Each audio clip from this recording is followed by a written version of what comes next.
Genesis chapter 20 tonight. Sunday nights we go through the Bible from Genesis to Revelation. We pick things up in chapter 20 this evening.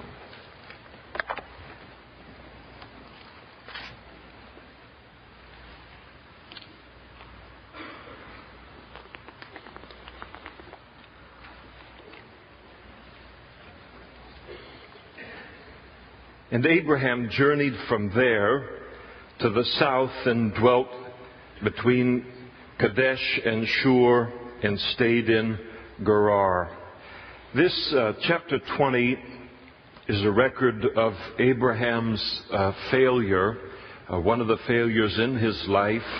And it's kind of an interesting record of a failure and a sin in his life because it isn't a new one. He repeats a sin and a failure from earlier in his life, as was recorded in chapter 12. And he is going to deny that his wife Sarah is his wife, and he is going to attempt to deceive those that are in power into believing that she is merely his sister, and it's going to lead to the same problems that it did in chapter 12. There are distinctions between the two events, and I think one distinction is found in the very introduction, and it's very, very helpful for us to understand.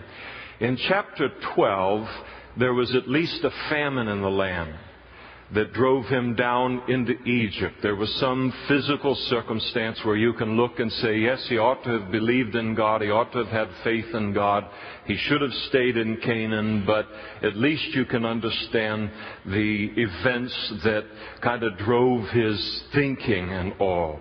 Here in this particular chapter in his life, he journeys from the area of Sodom to the south down into what is modern-day Sinai Peninsula, kind of the Gaza Strip / Egypt and all, and we are not given any indication as to why he does this.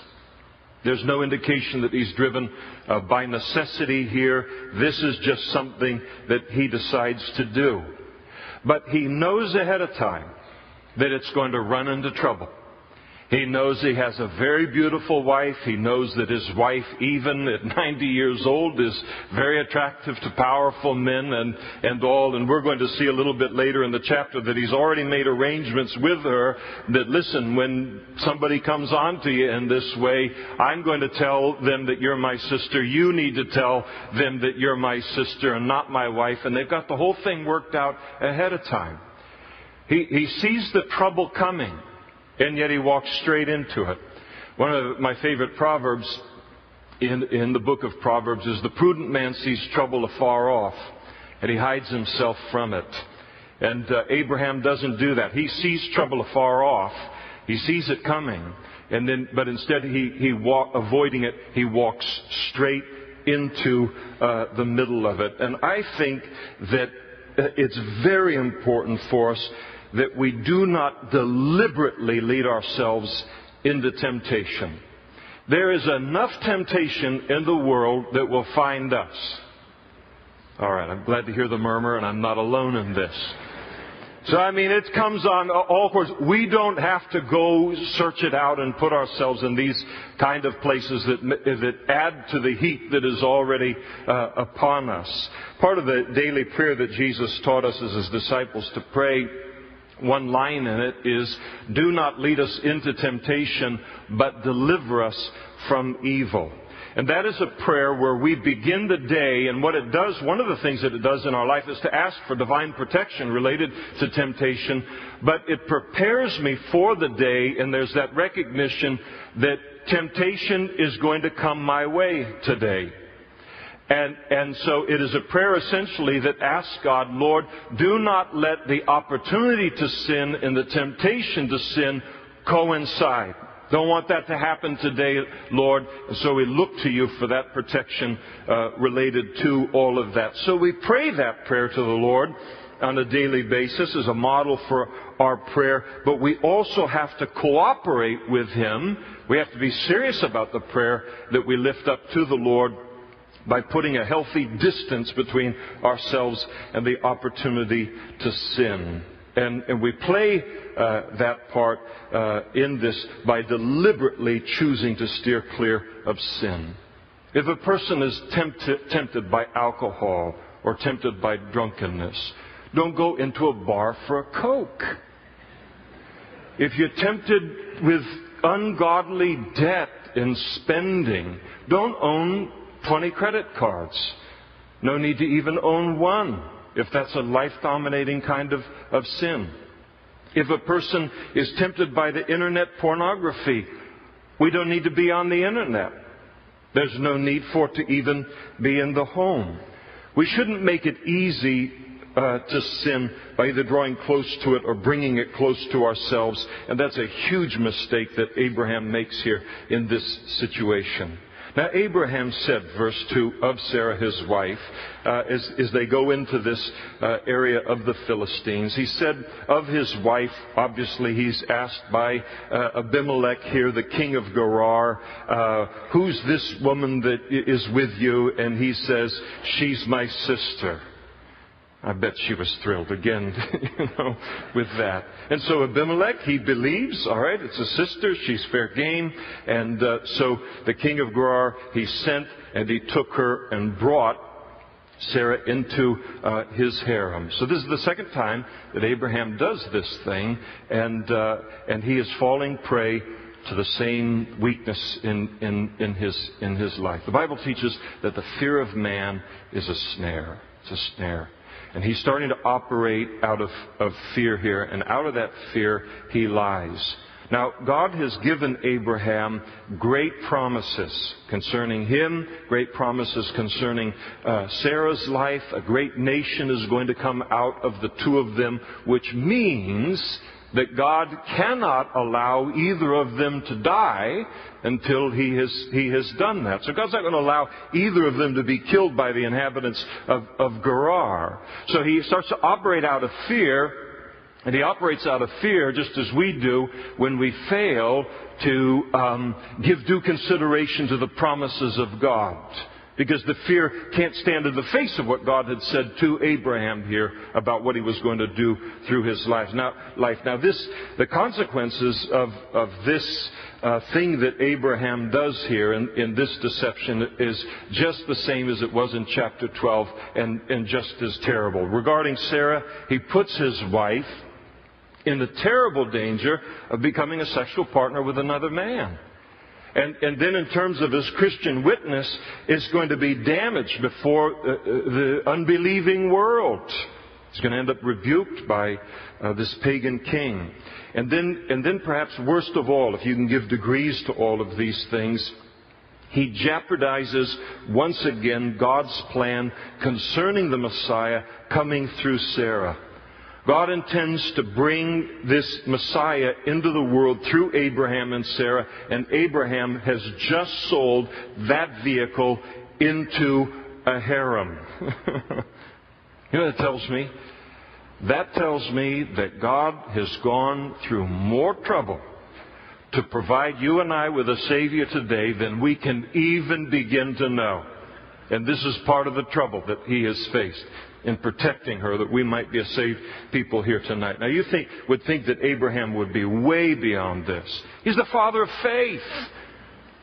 So you say, all right, one time, all right, everybody can flub. But I mean, 2 times the father of faith, and the same thing with the same disastrous, consequences and the same just obvious. Why would you do that to your wife? Kind of a deal and all. You think, how could he do it again? Except that the war of the flesh against the Spirit, and the Spirit within us contending against the flesh, that never ends in our lives. We always have to be on guard related to that. Paul wrote to the Galatians concerning all of that. And I think that one of the things that Abraham teaches us here is we must remain vigilant against sin all the days of our pilgrimage. And especially, though we have to beware when we think we stand lest we fall, but especially in our areas of weakness. And clearly, Abraham has a weakness in his character regarding fear. He does not naturally process fear in a godly way and in a biblical way. His first reaction is to resort to lies to get out from under the circumstance that he's in as a result of his fear. And all of this, of course, isn't unique to Abraham at all.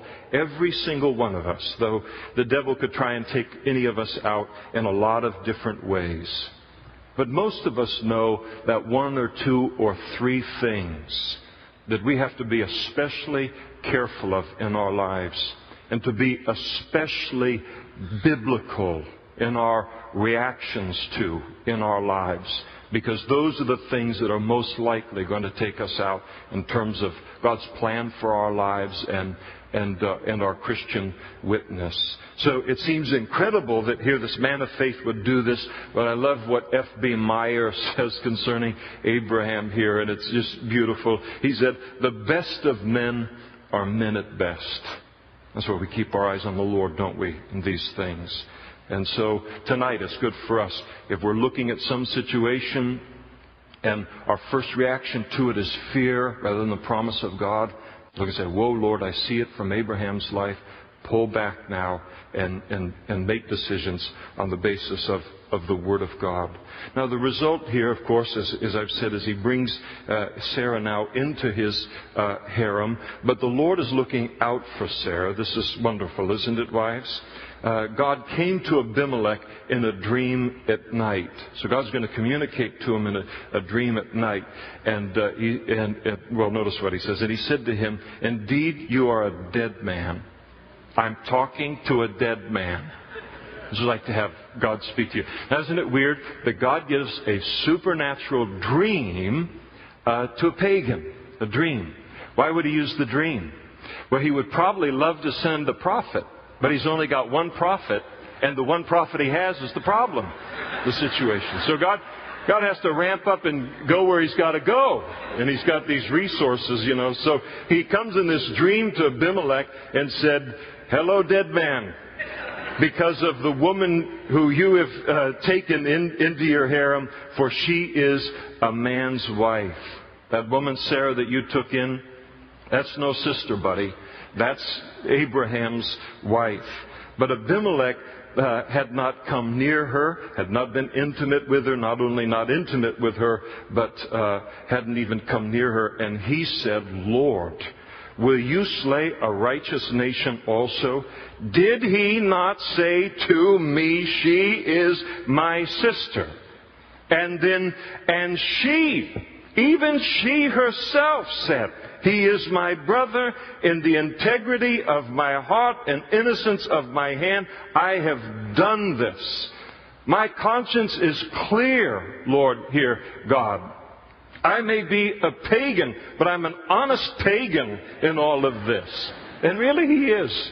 And the Lord will understand it. And God said to him in the dream, he said, "Yes, I know that you did this in the integrity of your heart, for I have withheld you from sinning against me. Therefore I did not let you touch her." So why? And we're going to find out as the wombs of Abimelech's wives are bound up and concubines and all. Sarah is in this situation for a period of months before they can begin to understand that there's kind of a divine judgment on them as a result of this. And for that period of time, God comes in and says, "The reason you had no attraction to her and did not get involved in her," don't give yourself too much credit here, buddy. Granted, they lied to you. But the reason you never got near her was because I was involved and didn't let you do it. And now, therefore, restore the man's wife, for he is a prophet. Must have been hard for God to say. "And he will pray for you, and you shall live. But if you do not restore her, know that you shall surely die, and all who are yours." Very serious business. "If you do not release this woman untouched, I will kill you and all of yours." Why so serious? God has promised to bring a Savior into the world through this woman. And he will do whatever he has to do now to protect her as a vessel in order for that to happen here. And so That's the direction you take. God acknowledges his innocence and all, and then he instructs Abimelech now to restore Sarah. Go to Abraham, and Abraham is going to pray for you. He's a prophet of mine. Now, Abraham has put God in a very, very awkward position with his sin. Because now what God has to do is, God's trying to reach the whole world with a knowledge of himself.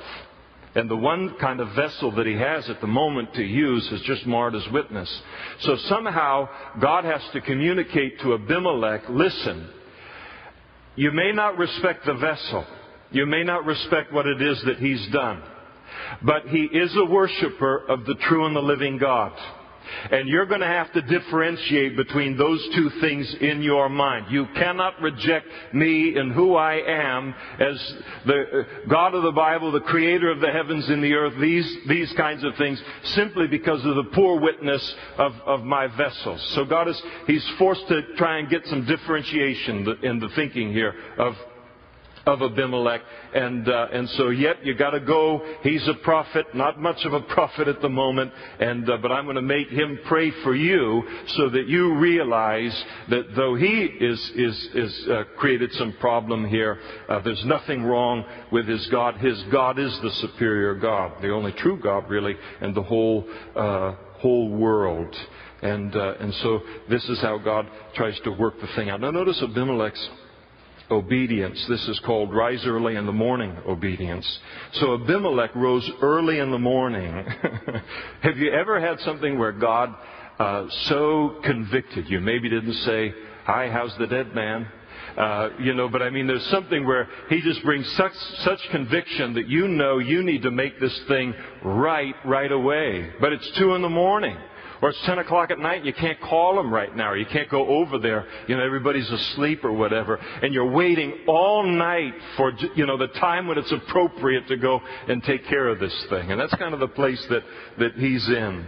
And so he called all of his servants and he told them all of these things in their hearing, and the men were very much afraid. Now Abraham's going to say in a moment that the reason that he lies about his wife here is because he was afraid that among these people that there was not a fear of God. We will never know if there is a fear of God among, the unsaved unless, we kind of confront them with something to see whether there's a fear of God among them. We're never going to know by lying to them. And so they did have a fear of God in their midst, and Abraham greatly underestimated. So they were very much afraid. And Abimelech called Abraham and said to him, what have you done to us? How have I offended you? And this is a public meeting, by the way. That you have brought on me and on my kingdom a great sin. Now, he recognizes the potential of what just about happened here, even her being sold into my harem. That was a sin because that's another man's wife. So he has a higher standard about what's happening here at the moment than even Abraham does at the moment, because he's going to make some excuses for it. And Abimelech said to Abraham, verse 10, what did you have in view that you have done this thing? We would say, what in the world were you thinking in all of this? Now, Abraham is going to give his response there in verse 11. And sometimes you can look at this passage and you can think, that's all? Abraham gets off with a rebuke by a pagan king, and that's all God's going to do to him in this situation. It seems like there's no kind of a punishment at all. He does his sin and gets away with it without any kind of consequences, and that's not true. Because the rebuke of Abimelech is from God. It's from God. God is allowing Abimelech to publicly confront him with his folly. And for all of Abraham's excuses that he's about to give here, everyone that's listening to it, Sarah, all of the servants, all of the people of Gerar, everybody understands that what this man has done is wrong here. And I think that any time you and I look at a situation where God chooses to deal with somebody in what is a fairly great sin, right here in this situation. I speak as a man. As a woman, you say, a fairly great. What are you talking about? This is a disaster. But in this kind of a thing, even if we don't know the fullness of what God does to a person in terms of chastening them, doesn't mean that it doesn't happen. Abraham is a friend of God. And in the quietness of his heart, I'm sure God knows that by the time he walks away from this and he kind of has his skin saved and his wife is saved in the situation, he kind of wipes his brow over the whole thing. Really, for the rest of his life, he's going to look back on this thing and say, what in the world was I thinking there? And it's going to be the tenderness of his own conscience, not some big outward wall falling down on him, that will be the thing that will rebuke him in all of this. I think about David when he sinned with Bathsheba and then arranged the death of her husband. And Nathan the prophet comes and confronts him with his sin and said, thou art the man and all. And then Nathan said to David, however, by this deed you have given great occasion to the enemies of the Lord to blaspheme. The whole world has heard, David, what it is that you've done there. And it was just a verbal rebuke was the consequence that David paid kind of in immediate sense in all of that. He's going to have problems in his family and those kinds of things. And you look and say, that's all? He gets off like that? Except if you have a heart for God like David. And I think David would have rather been killed on the spot by God than to ever hear the prophet say that you have given great occasion to the enemies of God to blaspheme because of your sin. God knows how to deal with His vessels because He knows His vessels like no one else does. And then Abraham, we're told in verse 11, he said, because I thought, surely the fear of God is not in this place, and they'll kill me on account of my wife. That's why I did it. But indeed, she is truly, you can circle that and put a question mark next to it, that word truly. She really is my sister. I mean, she's the daughter of my father and not the daughter of my mother, and she's half removed, and then by two, and the aunt and uncle, Aunt B and Goober, and she became my wife. So technically, she is his half sister here on this. So it's only half a lie. The problem is, it's a full deception. He knows what he's doing here. He's got to run for office or something, or pass the bar exam. I mean, those are some pretty fine nuances that he's working with there on that. And it came to pass, when God caused me to wander from my father's house, that I said to her, he made this arrangement with her all the way back from Mesopotamia, that I said to her, this is the kindness, your kindness that you should do for me. In every place, wherever we go, say of me, he is my brother. Now, it's not much, you can't really defend it.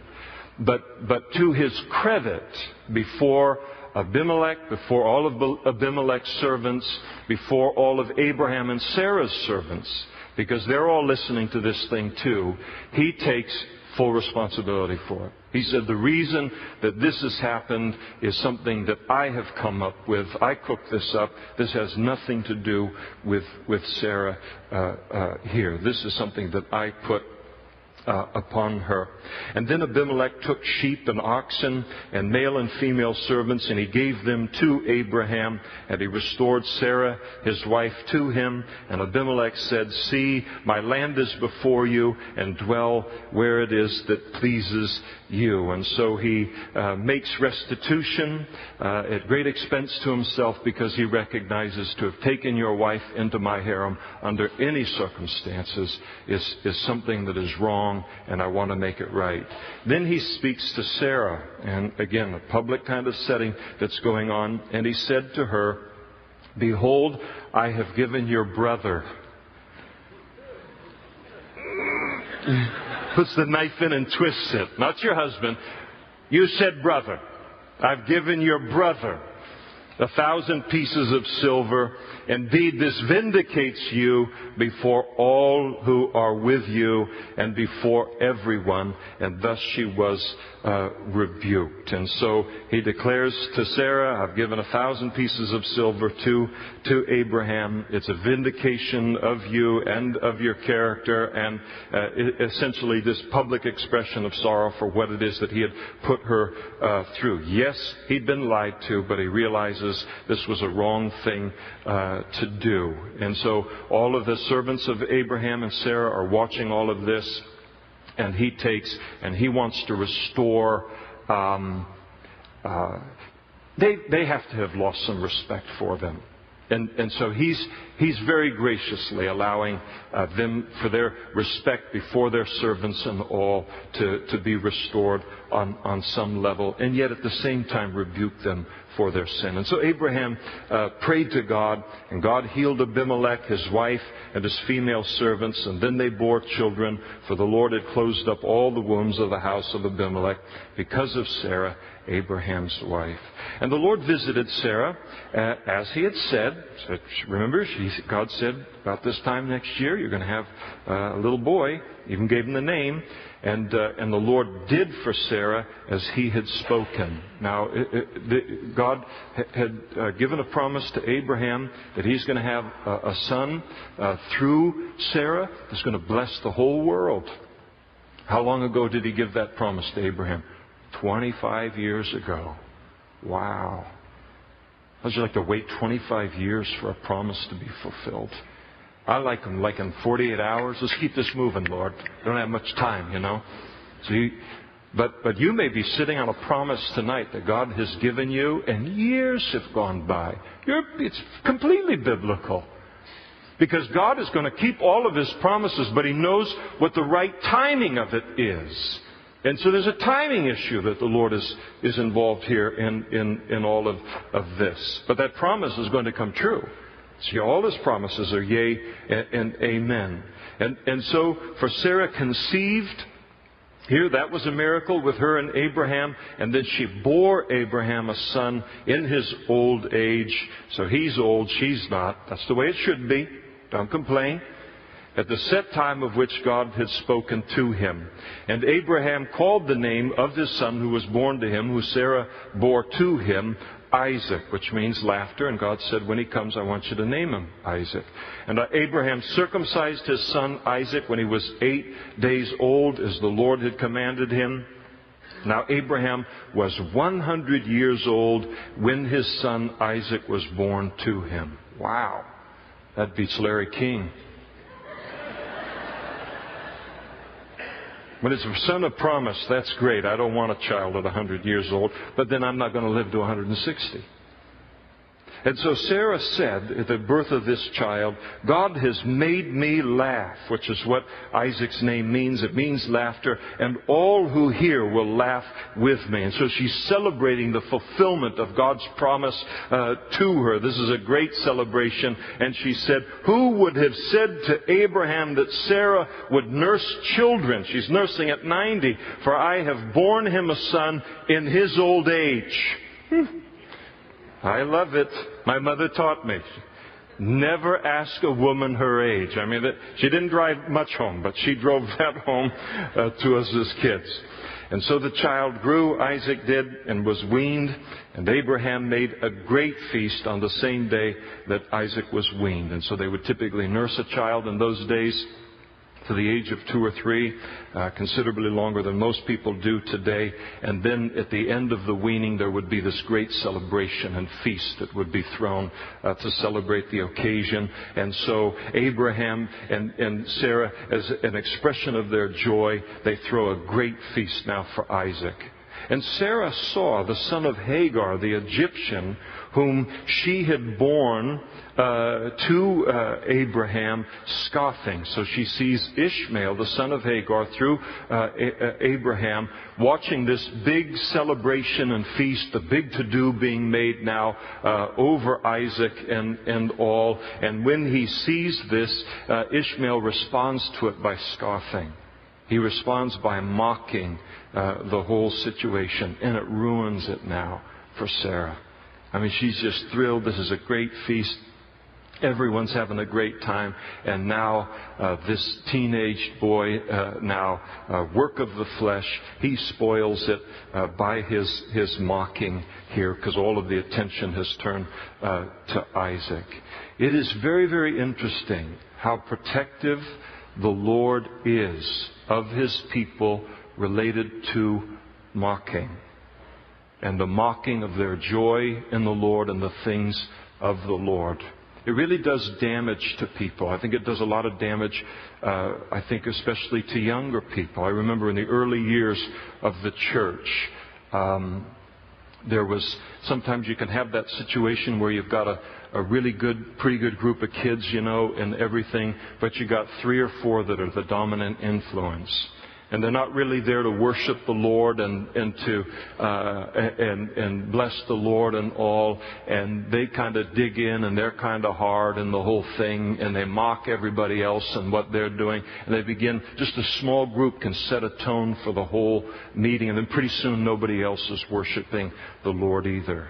I remember in that season, I looked and said, we simply can't have this. We've got to go in and change that and root that out, because I want the church to be a place, and we all did, where people can come and their faith be nurtured and encouraged, especially in the young people, and not have it mocked in some section of the church. You remember when Michal mocked, the wife of David mocked David in his worship of the Lord as the Ark of the Covenant was being brought into Jerusalem, and as she mocks him, created a tremendous problem in their marriage.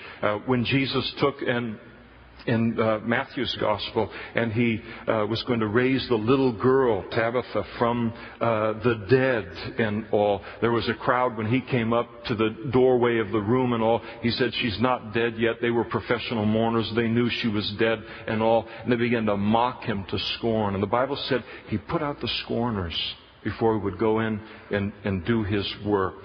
And so here is this mocking that is going on surrounding what it is that the Lord is doing. Very important not to be guilty of that. And so she goes to Abraham, and she makes a demand of him, cast out this bondwoman, speaking of Hagar, and her son, speaking of Ishmael. She won't even call them by name. She's so upset. For the son of this bondwoman shall not be heir with my son, namely with Isaac. It's important that these two are not seen, Abraham, as on an equal footing on things. I will not have this work of the flesh mocking the son of promise. Now the matter was very, very displeasing in Abraham's sight because of his son. And Ishmael is his son. Sarah has no attachment to him by blood, but he does, and it troubles him. Now later in the book of Paul's letter to the churches in Galatia, Galatians chapter 4, the Apostle Paul is going to use this incident as an example of how law and grace cannot coexist. So here's Abraham. He has 2 sons. He has one son that's a work of the flesh, works related, Ishmael. He has another son by the name of Isaac, who has come into his life by virtue of being a miraculous birth, on the basis of God's grace, on the basis of God's promises and all. So he's got the two sons. And so Ishmael represents Abraham's attempt to fulfill God's will through self-effort and the efforts of the flesh. Abraham, or Isaac, represents again that work of the Spirit, God's grace and all of these kinds of things. And so Ishmael, in doing the works of the flesh in order to please God, this is what he represents as a type. The Ishmael, the works-related person, historically always will rise up and mock the person who walks with God on the basis of grace, on the basis of faith, on the basis of the miraculous. It's as old as Cain and Abel. It's as old as Ishmael and Isaac. It's as old as the New Testament church, which is what Paul was dealing with in Galatians chapter 4. It's as old as Jesus and the religious leaders in his time. Grace and law cannot coexist. You must deal strongly with the one or the other, because one is going to rule or the other. And so the Apostle Paul put it this way. He said, but he who was born according to the flesh then persecuted him, that is Isaac, who was born according to the Spirit, even as it is so now. Now, this request, it troubles Abraham because he loves this boy of his. And so he's wondering, he gets it, he understands what needs to happen here. But Lord, there needs to be a separation, but what am I supposed to do here? He doesn't know what the right thing is to do. And so the Lord gives him instruction, verse 12. And God said to Abraham, do not let it be displeasing in your sight because of the lad or because of your bondwoman. Whatever Sarah has said to you, listen to her voice. For in Isaac your seed shall be called, not Ishmael. In Isaac, the promise of the Messiah is going to come into the world, not Ishmael, through the Jews, not through the Arabs. And so, listen, Abraham, Sarah's right in this case. She was wrong in inviting you to take and enter into this union with Hagar, but she happens to be right on this particular situation. You need to listen to her. A separation does need to occur. God has chosen to bring the Messiah into the world, the promises of blessing into the world through Isaac, and his choice must be protected, even though it creates difficulty for Ishmael.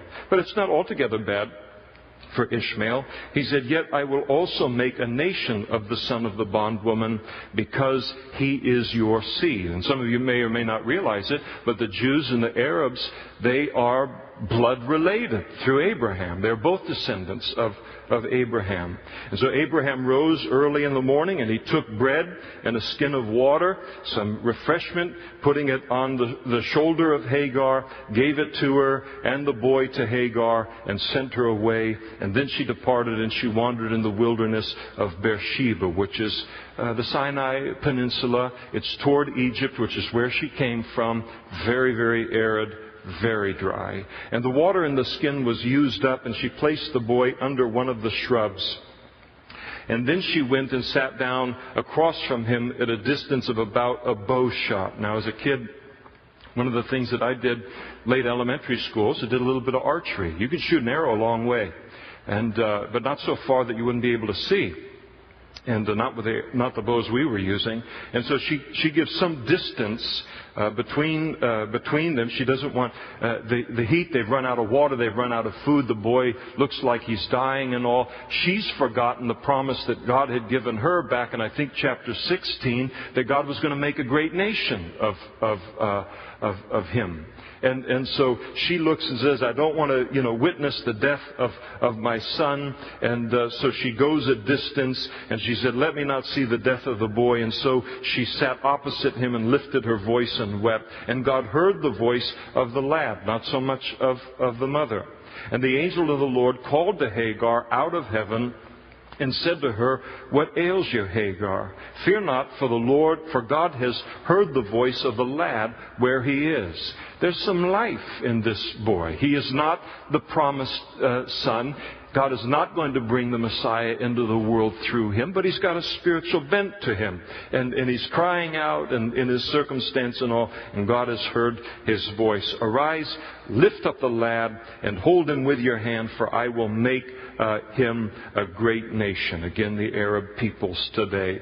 And then God opened her eyes, and she saw a well of water, and she went and she filled the skin with water and gave the lad a drink.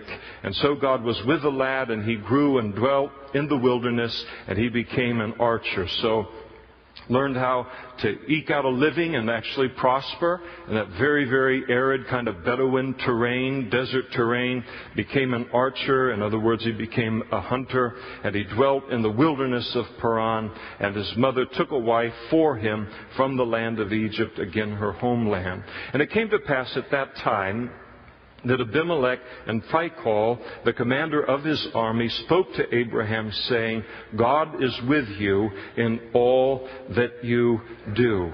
Now, it's interesting that when they look at Abraham and they see the blessing of God upon his life, it isn't when they say, God is with you. They say that we just notice that God just blesses you. In those days, the ancient peoples looked at God. They didn't view that there was one great God, the creator of the heavens and the earth. They believed in regional or territorial deities. So they believed that there were gods that were particularly strong in their influence on the mountaintops, and then other gods that were more influential in the valleys. So if their God was a God who was more influential, they thought, in the valleys, they would always try and fight their military battles in the valleys, because that's where their God was strong. And so their gods were very limited in terms of the sphere of their influence. And what they recognized about Abraham is, your God travels with you. No matter where you go, He's with you to prosper you. And that's unlike any God they'd ever seen before. So here is Abimelech, and it might be the Abimelech from the earlier chapter. I tend to believe that it is. Abimelech isn't a name, it's a title, much like Pharaoh.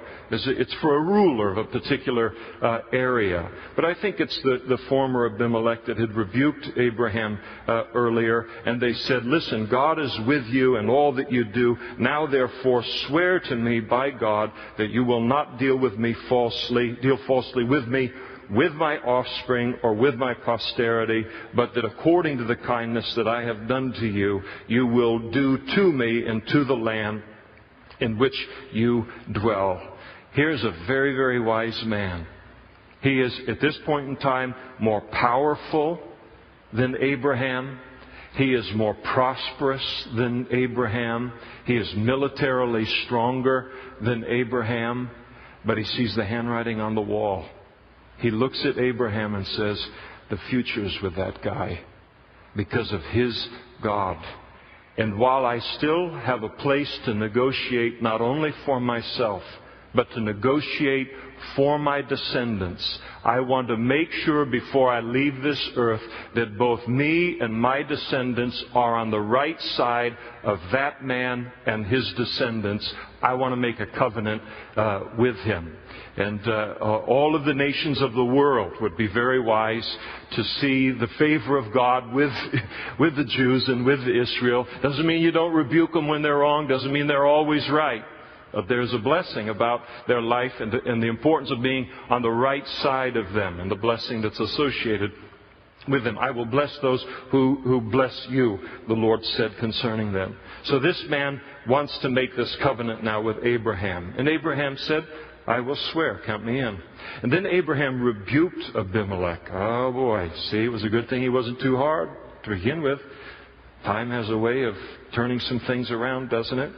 And so Abraham rebuked Abimelech because of a well of water which Abimelech's servants had seized. So Abraham and his servants had dug a well, very, very arid part of the world. Wells were unbelievably valuable. So they dig this well, and Abimelech's servants, being more powerful, come, overwhelm them, and then take the well from them. And Abraham remembers it, and he rebukes Abimelech over the issue. And Abimelech said, I do not know who has done this thing. You did not tell me, nor had I heard of it until today. So here is Abimelech. He's wanting to make a covenant with Abraham, and Abraham just wants to test his sincerity. Listen, do you really care about a relationship with me? And there's no problem with putting that to the test. Listen, you stole a well from us, and if you really want this kind of a relationship, then you'll restore the well. So you can't believe words, but you can believe fruit. That's all he's asking from him. And Abimelech says, listen, I didn't know anything about it. The well is yours. And so Abraham took sheep and oxen and gave them to Abimelech, and the two of them made a covenant. And Abraham set 7 ewe lambs of the flock by themselves. And then Abimelech asked Abraham, what is the meaning of these 7 ewe lambs which you have set by themselves?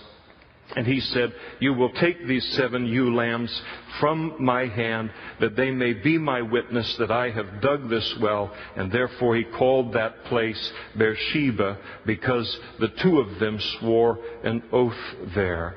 And so the 7 lambs were given as an evidence by Abraham to Abimelech that we have entered into a covenant. This well belongs to me. And so they call the location Beersheba, which means the well of oath, or the well of the seven, referring to the lambs, probably referring to the oath, because the comment there in verse 31, because the two of them swore an oath there. And thus they made a covenant at Beersheba. And so Abimelech rose with Phicol, the commander of his army, and they returned to the land of the Philistines.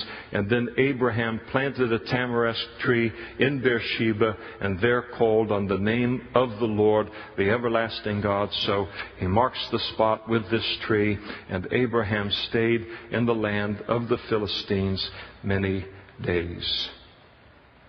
We will stop there tonight, because chapter 22 is too involved to race through.